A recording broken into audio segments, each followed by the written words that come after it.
can you speak a little bit about Islam? What might need to be accomplished for radical Islamists who aren't aligned with Western values to become so? Christianity, like Islam, is an entire civilization, and civilizations are complex and full of paradox and contradiction, and they can sustain contradictory perspectives. That I can see Christianity becoming of more interest because of the growth of Islam in Europe. I think for people in the West, the argument between supporters of Israel and supporters of Palestine tends to devolve into an argument about who is David and who is Goliath.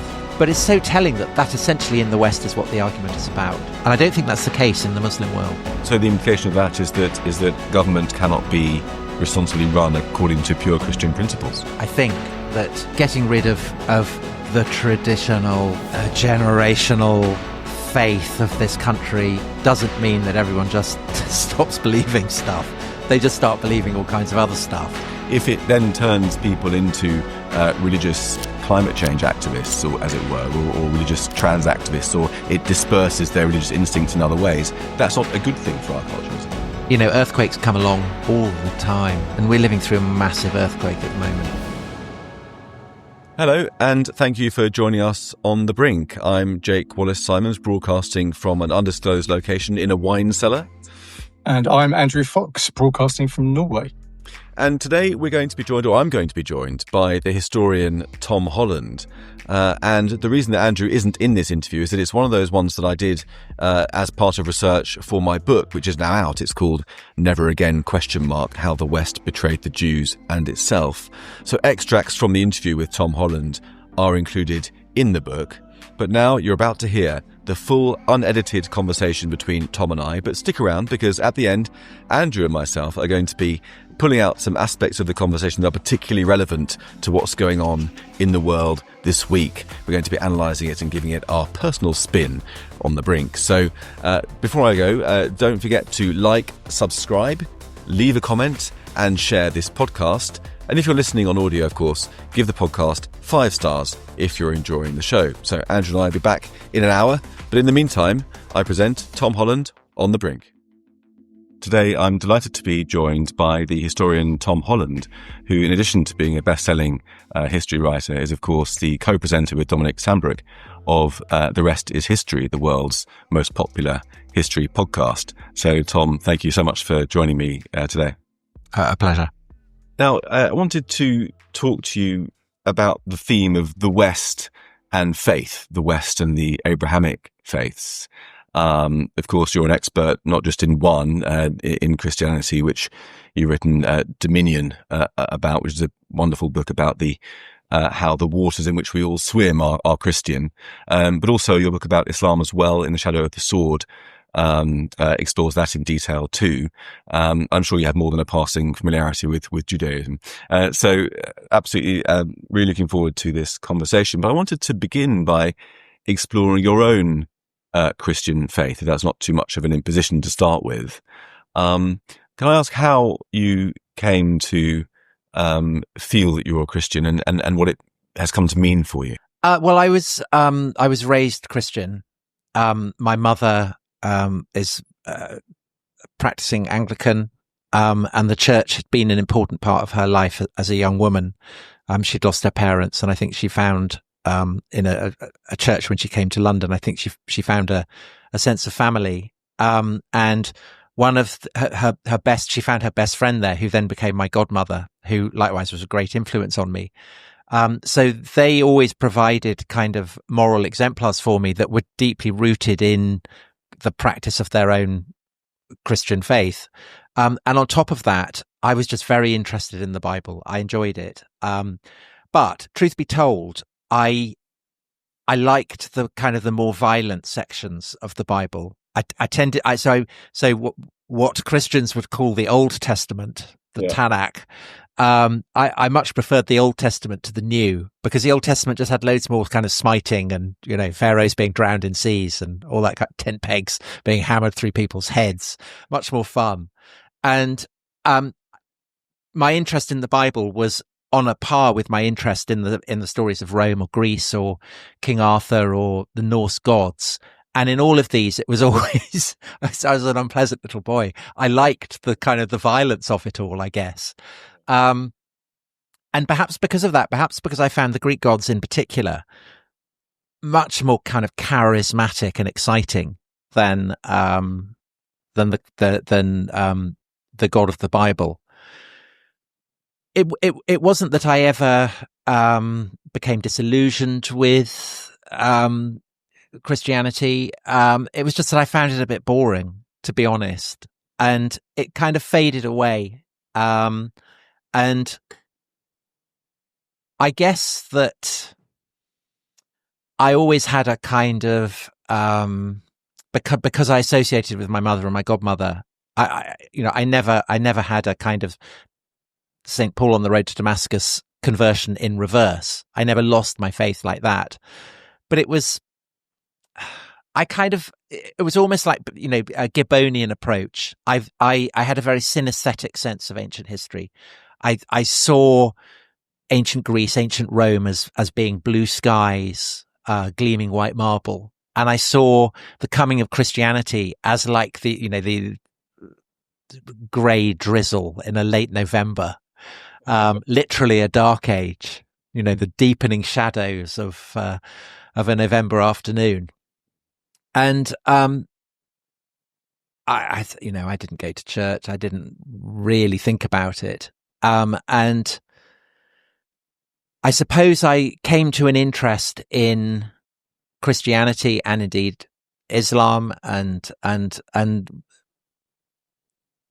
people's understanding of the supernatural generally, through writing about antiquity and trying to make sense of the relationship of people in Greece or Rome to their gods and to their understanding of the supernatural, and finding it such a struggle that I came to realize that the very language that I was using prevented me from getting a handle on what the Greeks or the Romans had been talking about, and realizing that words like religion or secular, which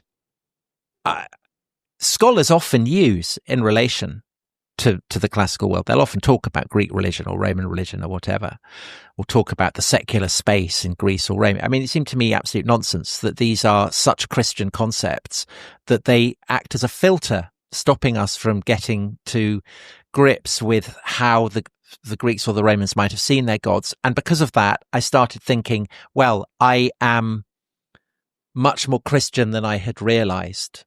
And that was also clarified for me. You mentioned that I wrote a book about Islam.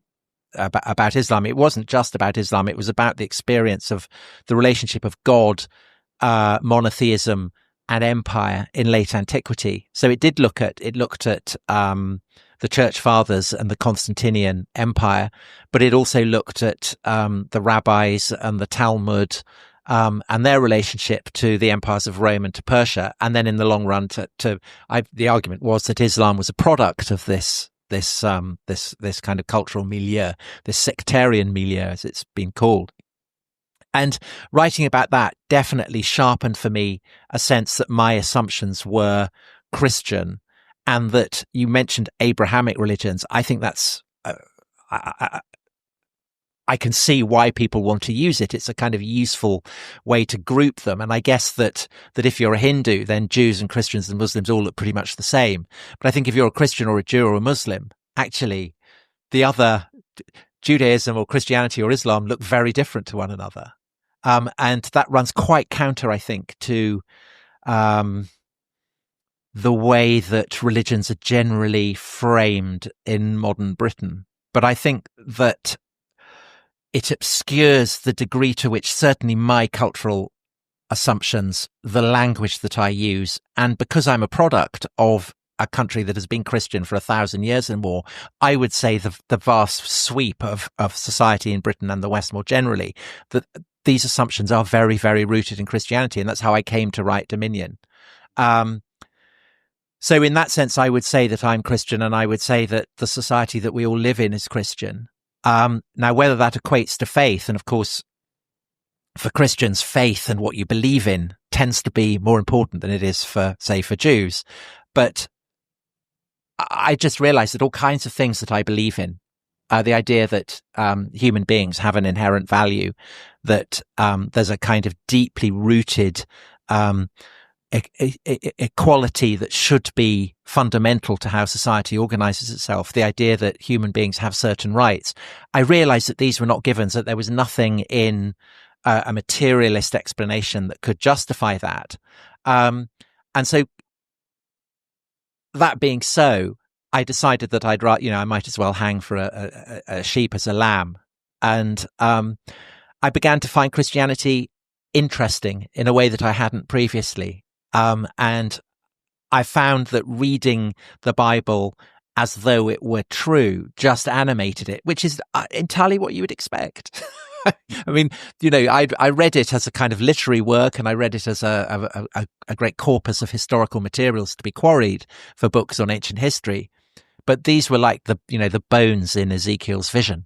They were just lying around. But if you read it with the assumption that it's true, then it animates the bones. Which isn't to say that I do necessarily think it's true. It's just I find that approaching the Bible, or approaching church services, or approaching the lives of saints or whatever with the assumption that they're true makes them more interesting, as of course it does with any tradition. So likewise, I would feel the same if I'm thinking about ancient Greece. If I'm thinking about Athens, it is more interesting to think about Athens, and it makes it easier to come to terms with what the Athenians were about if you assume that Athena is true, if that the gods really do exist, that they really do have to be kept happy. But because the society that I live in is Christian, I find I have a more vivid sense of that society by thinking that its foundational myths are true, if that all makes sense. I'm aware that's a very, very long answer to your question. No, I mean, there's just a lot to unpack there. Yeah, sorry. Presumably, as a Christian, you're not saying that the Athenian gods are equally as true, with a capital T, as the Christian God, as Christ. Well, I suppose what I'm saying is that if I'm trying to think myself into the world of the Athenian democracy, it's not enough to look at the gods worshipped by the Athenians as though they're dead butterflies pinned to a board, because that prevents, I think empathetically, it prevents one from understanding so much about that world. In a sense, you need to make a kind of leap, of an empathetic leap, to try and imagine a world in which it really matters to get Athena on your side. And I think that it is a huge problem for historians writing in the 21st century West, that the assumptions that underpin the practice of history are deeply and profoundly materialist. But most of human societies, for most of history, across most of the world, have not been materialist. And if you cut yourself off from assumptions about the supernatural, then it is that much harder to make sense of what's going on. But then when it comes to your own experience of faith and your own worship, what I feel is missing from the picture that you've drawn is the sense of the spiritual connection, or the movement of the heart, or the Holy Ghost, or the personal God, which in itself, I suppose, is a Judeo-Christian concept. But that sense of personal prayer and inspiration and guidance and so forth, is that part of your experience of being Christian as well? No, I've never felt the Holy Spirit descend on me. I've never felt, born again. I've never felt that I have a personal relationship with Christ the Lord. That is just not anything that I have. I don't have that at all. And so I'm sure that there are lots of Christians who would then say, well, you're not a Christian. You're not a Christian. But what I would say is that,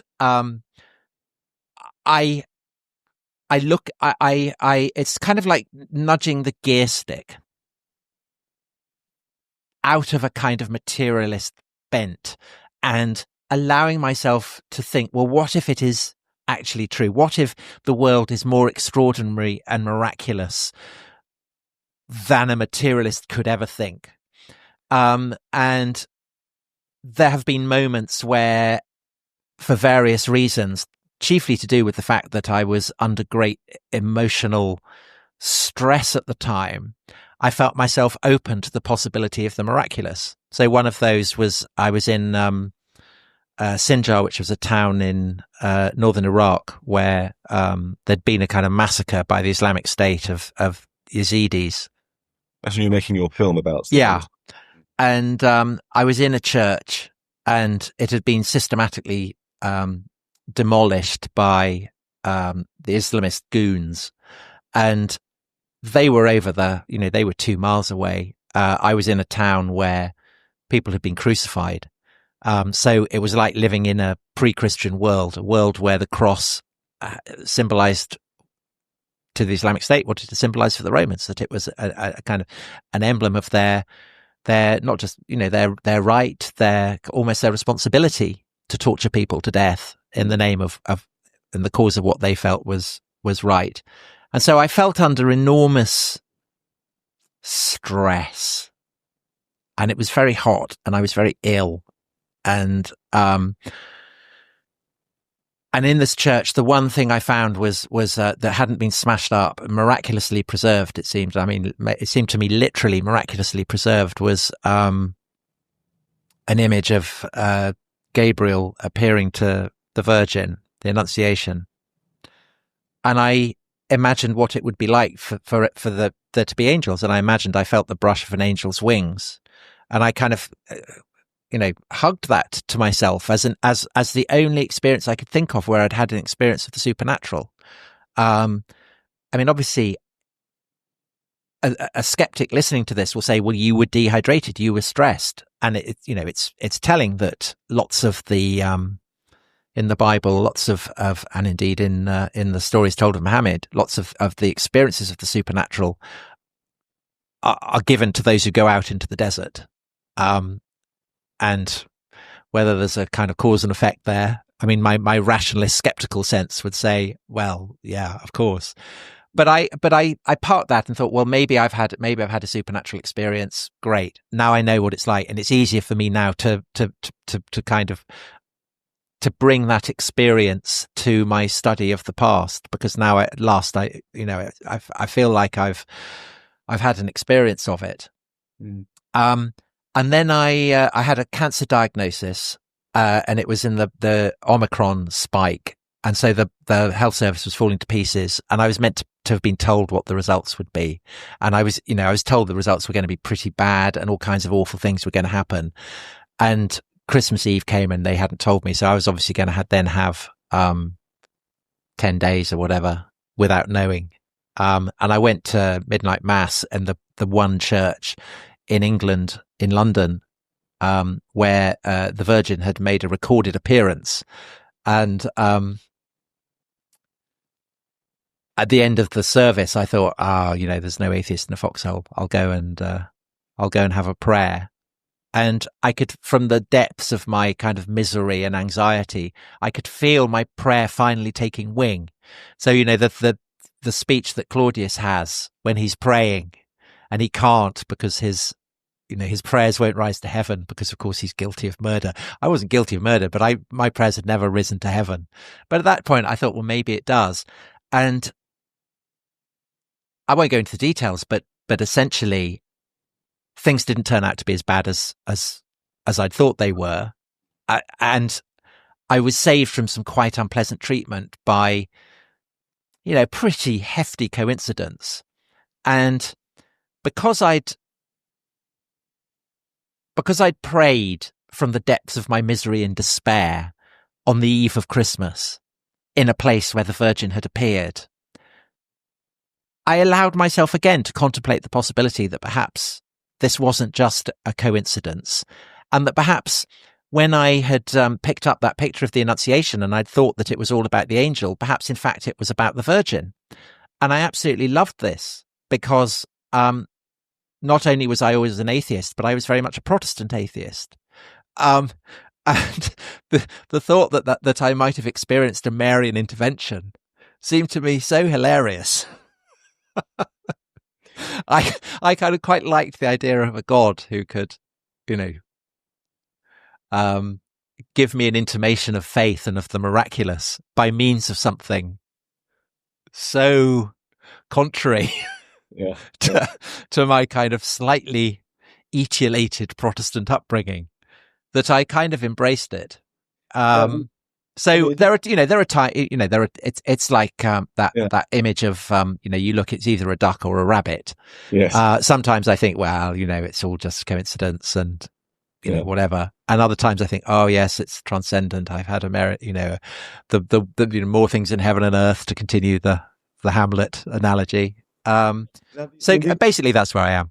And so, I mean, the two broad experiences you've described of one, realizing how you are made of Christian stuff by virtue of your culture, which I would agree we all are, as your book proves. But also of the supernatural or spiritual or whatever, the movement of faith in you. These two things, they're quite alien from a lot of people today. I mean, there's been a slight increase in religious observance that's been widely publicized over the past. I'm not sure. I mean, I really don't think that. No, and I think it for two main reasons. Firstly, I do not consider that the kind of classical atheism, the evangelical atheism of Richard Dawkins or whoever, that this is somehow has unmoored itself from the cultural context of the Christian West. I think that it's an expression of a trend within Christianity and indeed within Judaism, because it ultimately derives from the Hebrew prophets, that has been pushed to a kind of very radical extreme. Because when Isaiah or Jeremiah are condemning the gods of the Assyrians or the Babylonians or the Egyptians, or saying, don't go and worship, trees in groves, or, these springs aren't sacred, there is only the one God. Essentially, they are condemning a superstition, cults that were incredibly important to people. But over the process of Christianization, and then, of course, in the Middle East, is Islamicization as well, the supernatural was scoured from these places. And this was a trend that Christian missionaries in the early Middle Ages going into Scandinavia or Saxony or whatever were repeating. And then in the Reformation, Protestant reformers looking at what they saw as hocus pocus, the hocus pocus of the mass, or Mariolatry or whatever, they were condemning it as superstition and saying, well, topple idols and you will be saved. And essentially, so much of kind of secular atheist hostility to Christianity it derives very patently from Protestant hostility to Catholicism. It's a kind of reheated anti-popery, and it is bred of the matrix of certain assumptions that make no sense without being predicated in a kind of biblical world vision.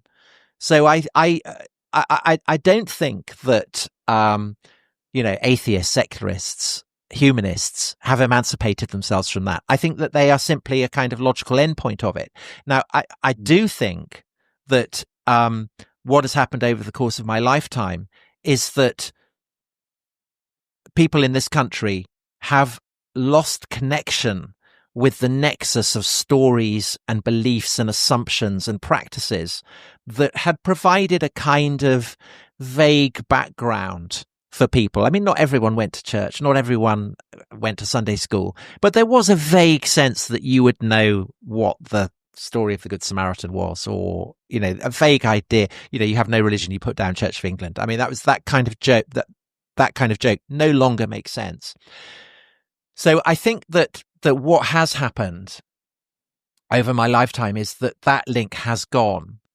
And I think that ultimately that will be far more detrimental to the hold of Christian practice and faith on this country than anything that humanists or atheists would ever say, because they are implicitly taking Christianity seriously. If they say, oh, religion poisons everything, or get bishops out of the House of Lords or whatever, they are taking it seriously. But people of my children's generation, they just don't know anything about it. They literally know nothing about it at all. But I don't think that means that they have lost touch with a kind of yearning for something greater than themselves. I think it's there in climate activism or all kinds of practices and assumptions that are just sprouting up. It's it's what's his name? My brain's gone. The Catholic writer, that when people stop believing in Christianity, they believe in anything. Can't remember. What's his name? Yeah. My brain's dead. It's been too long a day. But essentially, there is this idea that I think that getting rid of the traditional generational faith of this country doesn't mean that everyone just stops believing stuff. They just start believing all kinds of other stuff because that's what it is to be human. Humans obviously need to believe that there are things that are greater than themselves, and we move to rhythms and patterns that we can't escape because they're culturally conditioned. That's right. But there's been this conscious dismantlement of our own religious heritage and cultural heritage in what Roger Scruton described as the down with us mentality, but the up with everybody else, as it were. And a few over Easter, last Easter, I noted down a few examples of this, one of which you're aware of, which is that English Heritage put up posters telling children that Easter actually derived from the pagan goddess of Ustra. Which was untrue, and as you alluded to, it was actually derived from an untruth spread by the radical Protestant Alexander Hyslop in the 19th century, who was attacking Catholicism. Right, so that's a perfect example. And he also suggested that Christmas tree baubles are Babylonian sun symbols, and the bishops and mitres. And the idea that Christmas is a pagan festival goes back to 17th century Puritans. Yeah, exactly. But I think the effect of this, though, as you've said, is to dismantle our cultural knowledge, not just Christian, but our cultural knowledge. Well, a lot of the way that we think. And if it then turns people into religious climate change activists, or as it were, or religious trans activists, or it disperses their religious instincts in other ways, that's not a good thing for our culture, is it? Well, I think that Christianity is unbelievably fissile. So I've said it before. I think that for a civilization to build itself around Christianity is like building San Francisco on the San Andreas Fault. Upheaval, revolution, recalibration, reformation are woven through the fabric of Christian history.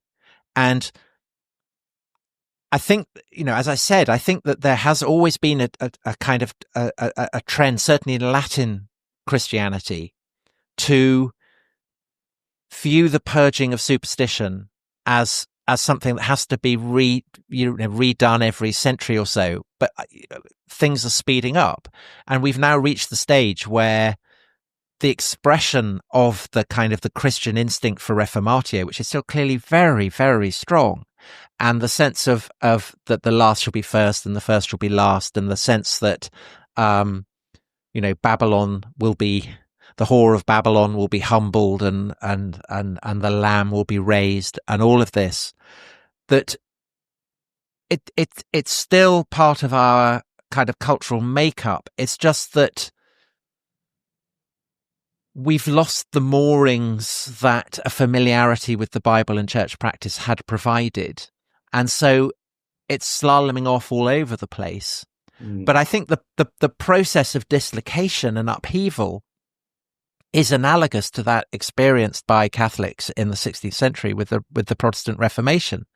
And it was the conceit of the Protestant reformers that they owed nothing to the Roman Church, that everything that had intervened essentially since the age of Gregory the Great had been nothing but the triumph of Antichrist. But and the same conceit is true of people who, I don't know, trans activists or whatever. But it's not true. They are inspired and determined by the very culture that they are repudiating and rejecting. And you can see that. I mean, I would say that there is almost no aspect of the current culture wars that isn't in its essence a kind of intellectual, theological conflict between rival Christian sects over the spoils over the intellectual spoils of a faith that lots of the people fighting over it don't even realize that they belong to. But do you not feel that the way in which the stool of Christianity is being kicked out of this perhaps Christian struggle in a way means that the shelf life of Christianity is limited, as in our culture will begin to move beyond because those props and that knowledge of Christianity has been removed. There's only so long that we can begin to play our Christian dramas before it becomes something else. Well, I don't know, because I mean, the one thing that I have that learnt from the past few decade or so is that serving as a prophet is very difficult. We just don't know what's going to happen. Events are always taking unexpected directions. But I guess that you could see what might happen in the West, operating along kind of a range of paths.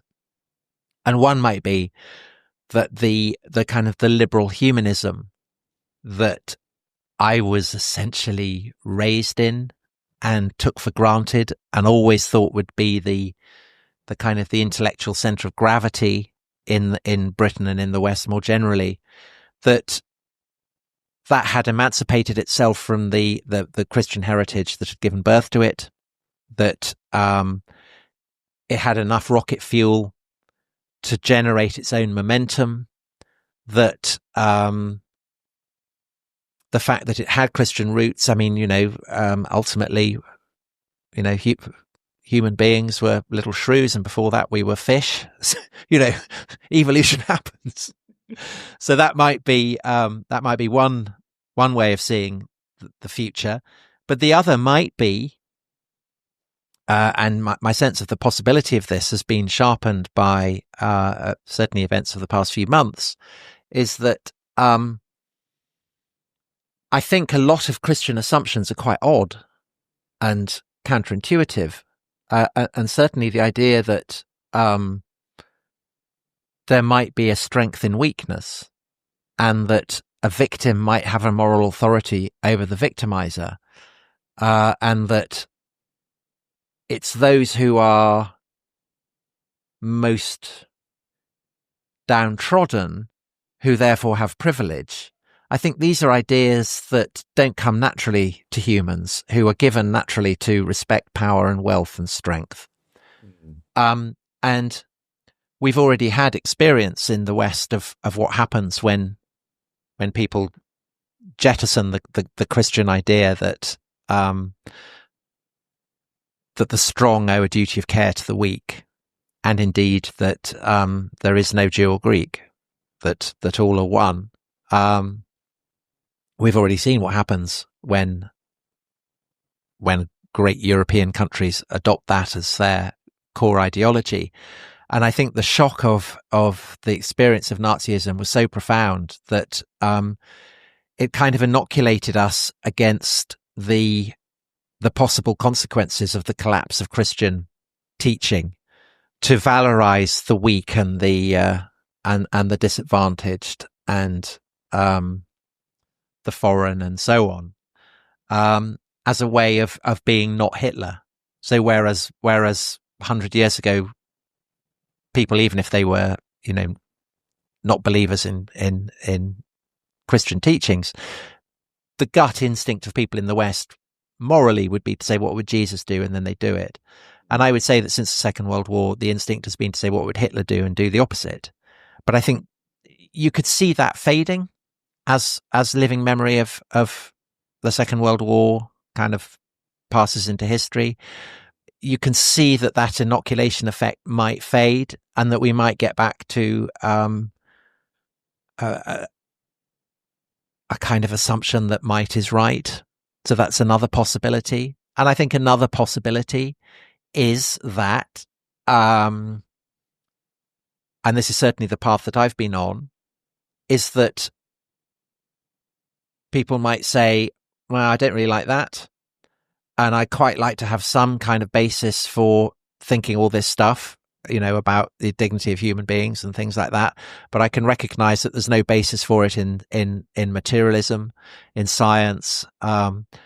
So essentially, I believe it because I can take a leap of faith. And if that's the case, then wouldn't it be more fun and interesting and provide it with a kind of greater degree of cultural strength if I go back to the religion that originally taught that, and that is kind of hardwired into so much, I think, that makes the West distinctive.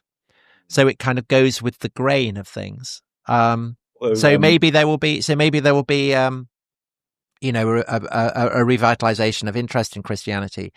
And I do think also, it's not just kumbaya. I think that I can see Christianity becoming of more interest to liberals, but I can also, you can see that it is because of the growth of Islam in Europe, that it would also serve the interests of those who want to find some way of distinguishing what had made the West distinctive as opposed, say, to Islamic. In Dominion, I finished the book by looking at the migration crisis of, what was it, 2015, I think it was. And I looked at the example of Angela Merkel, who was a Lutheran pastor's daughter. So Ray, the parable of the Good Samaritan would be part of her, absolutely part of her intellectual makeup. And the whole point of the Good Samaritan is that the Samaritans and the Judeans hated each other. They viewed each other as kind of apostates. That's the point. Love your enemy. It's really difficult to do. That's the point of the parable. And counterpointed that to Viktor Orban. And Viktor Orban is the leader of a country that was occupied by the Ottomans for centuries and tends not to have a very positive take on the role that Islam has had in its history.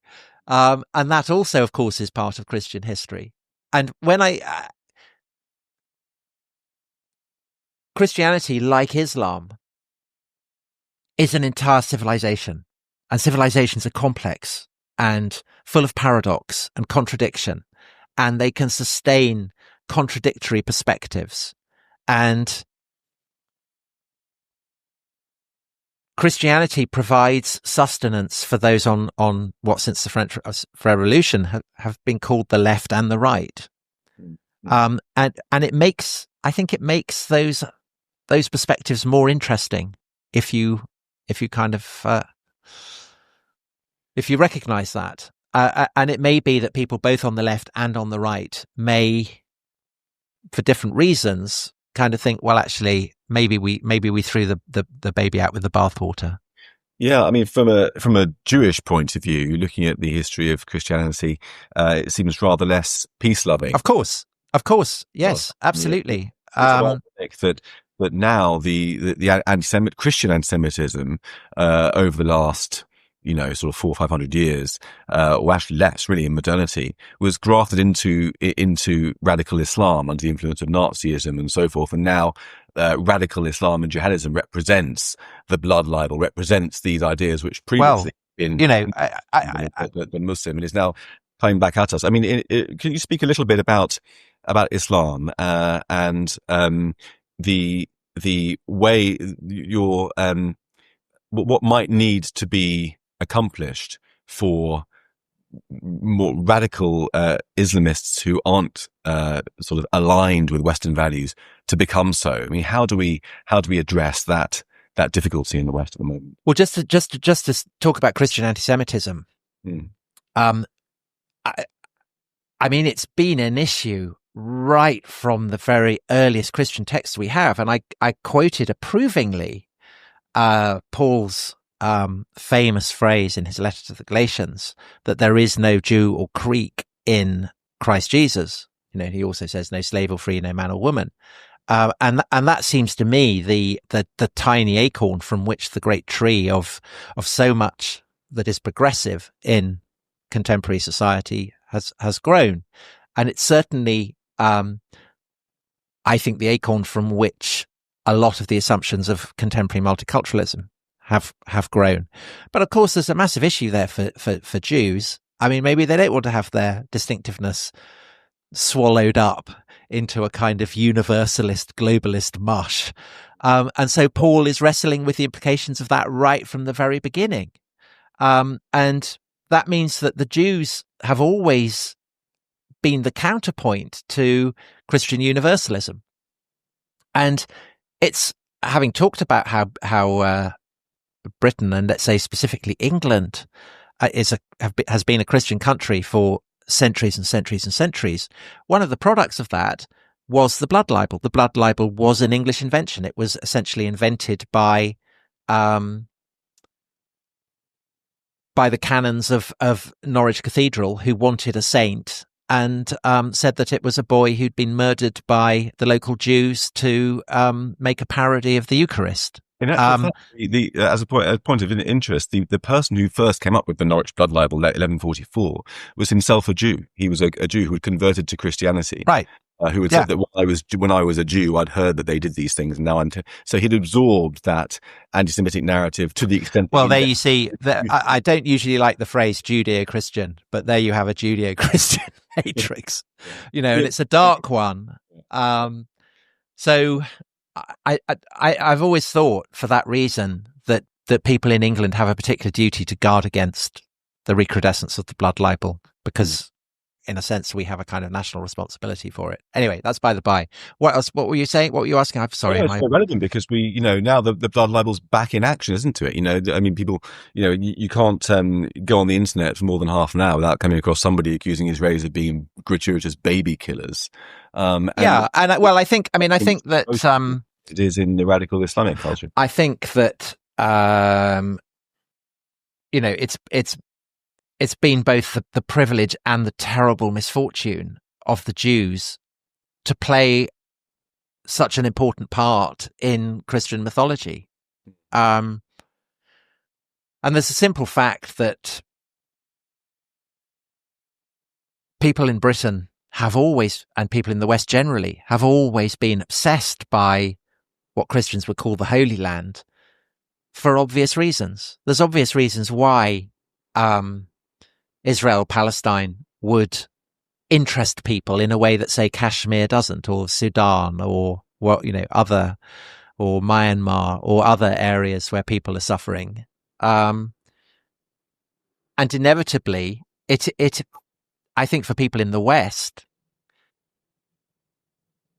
the argument between supporters of Israel and supporters of Palestine tends to devolve into an argument about who is David and who is Goliath.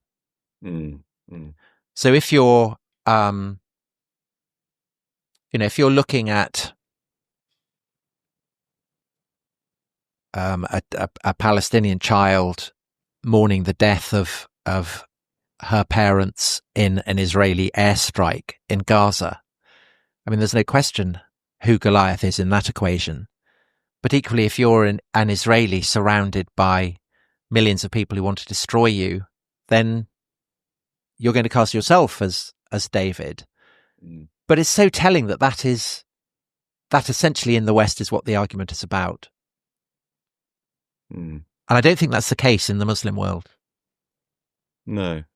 I mean, you wrote, in fact, in that section about Angela Merkel at the end of Dominion, apologies if I'm misremembering, but I do believe you talk a little bit about how religion itself is a Christian concept, as in within a secular state, and you talked a little bit about the sort of the twisting, I think is how you put it, or the refashioning of Islam that is required for a culture of submission to an all-encompassing faith identity to then be grafted into a society which has an overarching secular identity, and then a number of religions happily within it. Yeah. So you asked, what does it require for Muslims to live happily in in a Western society.